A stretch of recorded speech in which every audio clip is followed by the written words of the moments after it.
Chapter 260, Cracking. It didn't take long for Lumion, Franca, and Anthony to approach the Tree of Shadow, stepping within the effective range of Susanna's powers. One of them had run out of mysticism smelling salts and was consumed by crimson flames. His skin grew numb, but his flesh still burned with pain.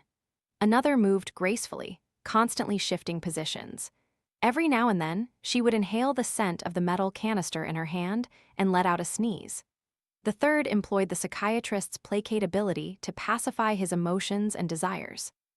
In the ethereal crown of the tree, Susanna Matthijs, positioned only 4 to 5 meters above the ground, grunted. Franca, dressed in a blouse and light-colored trousers, saw her reflection in Susanna's eyes. Suddenly, intense fear gripped Franca. Yet this fear didn't arise from the outside world or grow abnormally intense.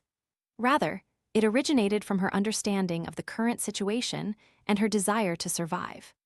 Susanna Matthijs, fused with the peculiar tree, couldn't be treated as a mere sequence 5. She ought to be regarded as a weakened sequence 4, one lacking an incomplete mythical creature form. Franca believed that Susanna Matthijs would swiftly dispatch her, Lumion, and the information broker. Before saving anyone, she had to save herself. Franca halted, her yearning for life impossible to suppress. She struggled, torn between the urge to flee and the nagging feeling that she shouldn't abandon her teammates. Susanna Matthijs's emerald eyes shifted toward Anthony Reed. The information broker, his emotions and desires now stabilized, shuddered suddenly, an all too familiar fear surging from the depths of his heart.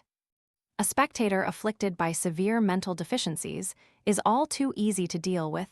Anthony Reed fully comprehended his predicament, yet he lacked the power to resist. A helpless sigh escaped his lips. When his placate failed, he trembled and retreated to a corner, succumbing to overwhelming fear. Swiftly, Susanna Matthijs incapacitated Lumion's 2 companions, leaving them unable to offer aid for the moment. Then, she directed her gaze at Lumion, who stood less than 10 meters away from the Tree of Shadow. As an evil spirit, Susanna possessed boundless extremism and persistence. She still sought to capture this sacrifice. Despite the ritual causing a great uproar, prompting numerous saints and even angels to rush and intervene, making its success unlikely, the Tree of Shadow could not be destroyed. It wouldn't even suffer significant harm. Unless the eternal blazing sun, or the god of steam and machinery, were willing to bury the millions of people residing in Trier and expose even graver underlying problems underground, there would always be another opportunity, even if the present one failed. As long as Lumion remained within her grasp, the sacrificial offering that perfectly sealed an angel, it wouldn't take long for Susanna to attempt the ritual once more. Hence, the malevolent spirit, Susanna Matthijs, desired to capture Lumion alive. In an instant, Lumion's pace slowed, his mind consumed by the same thoughts. I mustn't die, I mustn't die. If I perish, Auror will have no hope of revival. I must survive and uncover the truth behind the Cordu disaster. I must understand why Auror believes in inevitability. These people have no connection to me. What does it matter if they die? Don't countless lives perish every day in this world? Can I even prevent that? Lumion's pace grew sluggish, his expression contorting in agony. The fiery crimson flames that engulfed him continued to burn, inflicting pain while also sharpening his senses. But the more aware he became, the stronger his desire to survive. This time, Susanna's influence over his desires had not faltered. The fallen tree spirit summoned an array of vines, branches, and tree trunks from the Tree of Shadow, ensnaring Lumion within a small circular perimeter of less than 10 meters.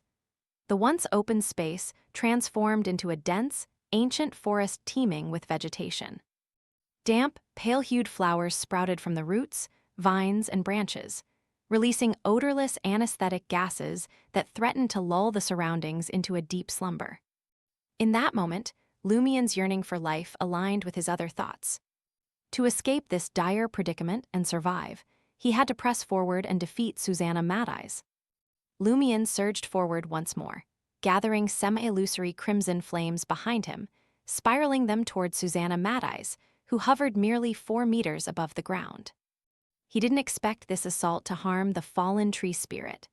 After all, Susanna Mateyes had merged with the Tree of Shadow, granting her formidable defenses and vitality. Moreover, she wasn't a mindless foe who couldn't dodge attacks or employ superpowers to safeguard herself. Lumien's objective was to momentarily disrupt Susanna Mateyes' focus and impede her from inciting another desire immediately. This time, the Crimson Fire Ravens managed to breach the ethereal barrier. They passed through the weakened defenses and hurtled toward Susanna Mateyes. Layers of brownish-green vines and branches encased Susanna Mateyes, enveloping her in a wooden sphere, her pair of green eyes the only feature visible. Amidst the rumbling, the plant-like encasement exploded, replaced swiftly by fresh growth. Meanwhile, less than 10 meters slipped away in the blink of an eye for Lumien.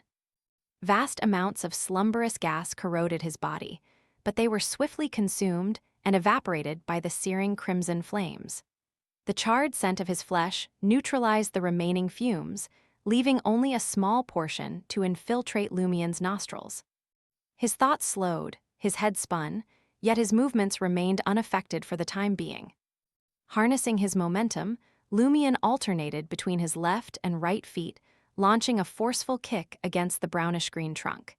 He propelled himself forward by a couple of meters before leaping high into the air, his gaze fixed upon Susanna Mateyes. Behind him, a colossal fireball gradually took shape. His eyes reflected the wooden sphere and Susanna Mateyes' emerald-green gaze. It seemed as though he intended to hurtle himself at the treetop, obliterating the encasing of plants with the mighty fireball. This particular stance bore an evident element of showmanship. Lumien's desire to perform had been subtly provoked by Susanna Mateyes, even if his ceaseless pain could only be slightly suppressed.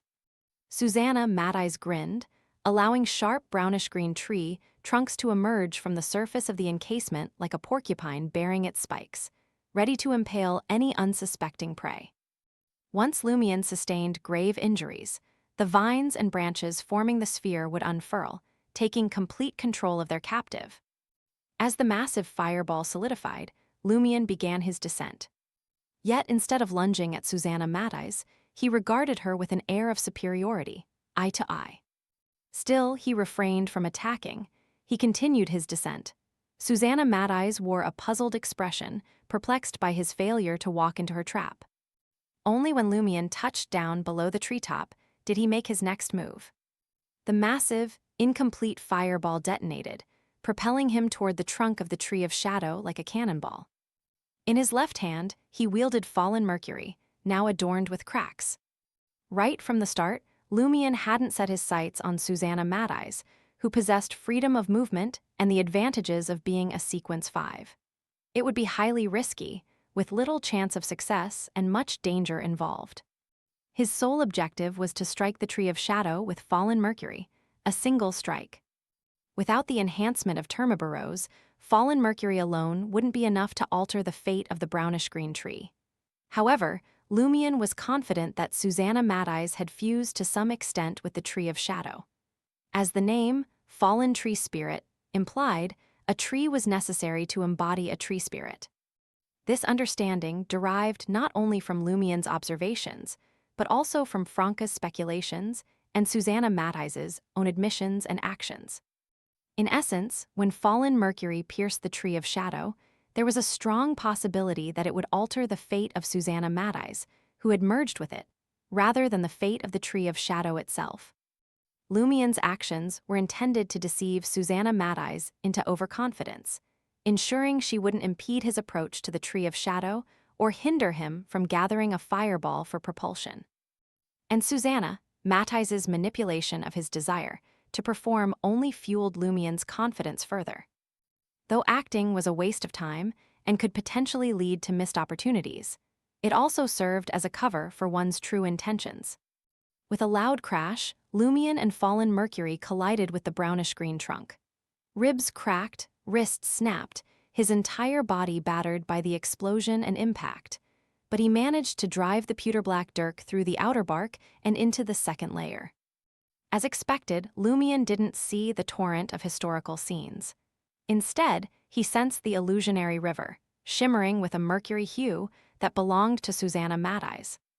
In the next instant, his desire was manipulated once again, and a barrage of javelins rained down from the ethereal tree crown. Releasing his hold on the pewter-black dirk, Lumion entrusted the rest to fallen Mercury. He plummeted to the ground, using the pain to reclaim consciousness. With a swift roll, he evaded the tree javelins that impaled the earth. When Susanna Mateyes realized Lumion's true intent, she felt vexed, angry, and somewhat fearful. The previous use of the pewter-black dirk had left a deep impression on her. However, she wasn't overly concerned for her safety. With her connection to the Tree of Shadow, it would be arduous for her to be slain, even if she encountered a saint. Her worry lay in the possibility of severe injury, which would thwart her chance of capturing her prey once more.